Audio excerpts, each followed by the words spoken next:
spend a few minutes this afternoon and pursue a purpose.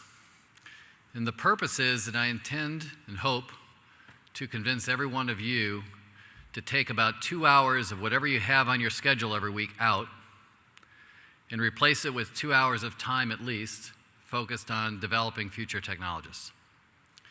And I'm going to do that in two different ways. One, I'm going to work with you a little bit on why I think that makes sense and why I think it's a good use of your time. And then two, I'm going to give you an awful lot of examples of things you can do that ultimately can contribute towards that goal. So let's begin. And I'll start with a little bit of a personal story. In my life, I've had the opportunity to do many things that when I was growing up I couldn't possibly conceive possible. When I track back and think about what is it that allowed me to do all those things, everything points back to one simple discussion when I was about 6 years old. And it was a discussion in the context of a science museum with a grandmother who was rather influential, telling me, Scott, you need to grow up, you need to go to college, you need to be a scientist. And for whatever it was, that sat in my brain, and my focus was always about going to university and getting a degree in some science-related field. And regardless of what that field was, there were three things that came out of that. One, by pursuing that degree and by thinking about that through my whole life, I developed a lot of critical thinking skills. Two, I became a problem solver because a lot of the skills that I learned in the course of pursuing that degree were the things necessary to solve a problem, whether it be a problem in science or a problem in marketing or a problem in human resources. Those same problem-solving skills applied. And three, in the course of doing that, I also developed a number of other skills working with teams. And those team skills and the collaboration skills helped me be successful in a number of business environments. So when I think about it, I had opportunities in life that I couldn't imagine, and it all goes back to the point that I developed a path through my education that taught me some critical skills that were applicable to a broad range of different things that I could pursue. So I think to myself and say, why can't a whole lot of other people in the world have that same opportunity, and why am I not somewhat obligated, since I've had that opportunity, to help them achieve that too? So then I fast forward to late 1999, 2000, and there was a trend occurring in the US around the number of students entering computer science degrees in college. And what you saw is between 2000 and 2004, the number of people entering those types of fields dropped off from about 3.5% or so of new college entrants into about 1.5%. And we've been operating in that trough ever since then. And I think to myself then, why is that? So I spent some time back then working with a number of different high school students. We did a number of focus groups, we did some surveys and talked to some kids. And fundamentally, what it was that kids didn't have confidence that there was a future for them with jobs related to science or engineering. They viewed that those jobs were going to be outsourced somewhere and they weren't going to have an opportunity to pursue them. They viewed that those jobs were going to be with companies that weren't going to be able to survive, that were going to go out of business. And they all knew people that were impacted through various different cycles that occurred back at that period of time.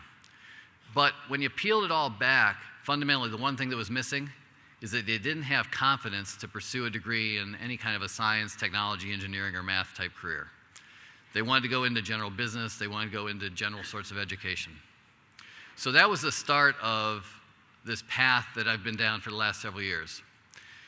And the path goes through three different pieces. First, it was understanding what it was that I could do to help these kids out, help these young people be able to have the same opportunities that I had. The second thing, and along those lines, this first thing of what I could do to help them was really around inspiration. Initially, a lot of people point to education. A lot of people will say, we need to do more with the education system, we need to invest more in education, people need to contribute more with education. But one of the things that I learned early on was that for myself, in the business community, and with the kinds of things that I can do with these young people, my primary goal has to be around inspiring them to want to go out and be involved with science, want to be involved with computers. I'm not there to educate them. There's education systems that do that. There's parents that do that, et cetera. But what I can do from my background and my passion is I can help inspire them. So the first thing that I focused on was, what can I do to inspire kids? And along those lines, I'll talk about in a minute some of the activities, but I discovered a number of different kinds of organizations that I was able to co-opt into my own personal agenda and used those things to help me inspire a number of kids along the way. The second thing was time. And there's lots of things you can do with donating money and donating other resources, but as a leader in the community, donating my time is the most important thing. So I had to start carving out time to focus on this. And that time has expanded from a little bit of time in the beginning to quite a bit now. The third thing that I learned that I needed to do is I needed to think about where that time was allocated. Because it's very easy to allocate that time to very low leverage activities. But as leaders, I think it's also incumbent upon us to think about how we increase the leverage on our time and how we use that time and the power that we have as leaders, the influence that we have as leaders, and the control that we have as leaders to create a much bigger impact than what our own time alone can do. So there's a number of different things that we've ended up doing over the years, and I'll just give you some of the highlights of them. One of those things was developing a high school internship program. To the point of young people were not confident going into a computer degree, we initially set up a high school internship program for juniors. We wanted to get them at that point in time when they're placing their applications in, and we wanted to bring them into the business world and let them see what it was like to be, what kinds of jobs they could have, what it was like to work in the business world. Now, we originally thought of this as a community development effort. So we had these internships structured as 8 weeks and didn't expect any kind of work out of the young people who came in to do these internships. We figured they're high school students, that we want to show them what the world's like, but they're not really going to be able to contribute. To our surprise, not only have these students come in and been able to contribute, many of them actually were able to do development work for us, many of them were actually be able to involved in network work, et cetera. But the number of them that then decided to go into university degrees around computer science has gone up over the 85% range. And that was about twice what it would have been if we didn't have the program, and they didn't have the exposure to computer degrees. Very significant impact. Now, we didn't just do this with our own organization, we did this across the entire Richmond community and now across the state of Virginia. And this internship program has now grown to include about 20 companies, and it has now impacted kids in 3 different regions throughout the state. Another activity that we've done that's worked out quite nicely. We work with an organization by the name of First Robotics. By a quick show of hands, how many people have heard of First Robotics? Not bad, a handful. Well, for all of you that haven't, I really suggest as you walk out of the room, you type FIRST in on Google and see what pops at the top, and when you see usfirst.org, you take a look at it. The first set of activities are a set of activities that get kids involved on a team basis in the activity around robotics competitions. What makes it special, though, isn't just the robotics. What makes it special is that it starts with kids in elementary school using using Legos and Lego robotic kits to start to get them engaged with the activity and think about the things that they can do and the creativity that they can have. As they do that, they're now not just working and starting to apply some of the things they hear about in school, they're not just getting inspired by it, but they're also working as a team too. So they begin developing some very early life skills.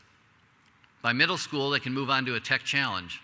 In the tech challenge, they're working with robots that are roughly 12 inches by 12 inches, more erector set type robots, but that have all the mechanicals, all the sensors, et cetera, all the programming and development necessary to build a full-fledged robot.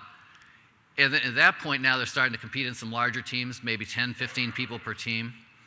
And they're really starting to learn some of their skills around taking their math skills and applying them into the activity, taking their science skills, applying them into the activity, et cetera. A lot of application. And then at high school, then they go to the Big Bot program. These are robots. They can be up to 150 pounds, generally life size. They compete 3-on-3. We put them into large stadiums to compete. It's like a rock concert when they're competing. The kids feel really special around what they're doing. A tremendous experience, psychs them up, gets them highly inspired. And you're also looking at a group of people that's now 80+% going on into university, and most of those going into science-oriented degrees. These are the kinds of things that as you get involved with them, with these kids, you're not only going to end up feeling better, but you're going to also end up inspiring a lot of these kids to go out and pursue the same kinds of opportunities that I'm sure each of you has had. Now, there's also a bit of enlightened self-interest in this.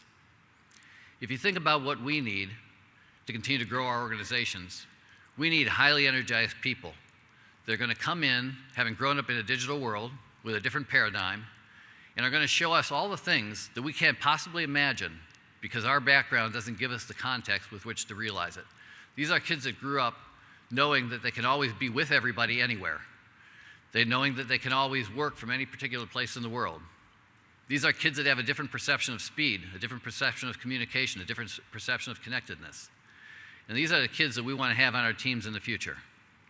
So my advocacy to you is to think about those kids, to think about how you can put into your calendar time to focus on inspiring them, to think about how you can take that time as you allocate it and focus on leveraging it. Maybe first just meeting some of these kids and getting to know them, maybe mentoring a few in the beginning, maybe developing internship programs, maybe working with a First Robotics, maybe getting involved with your local science museum, maybe it's going on and getting involved with the education programs. Whatever it is, find the ways then to get the leverage and then help us all build the workforce that will make our lives easier in the future. Thank you.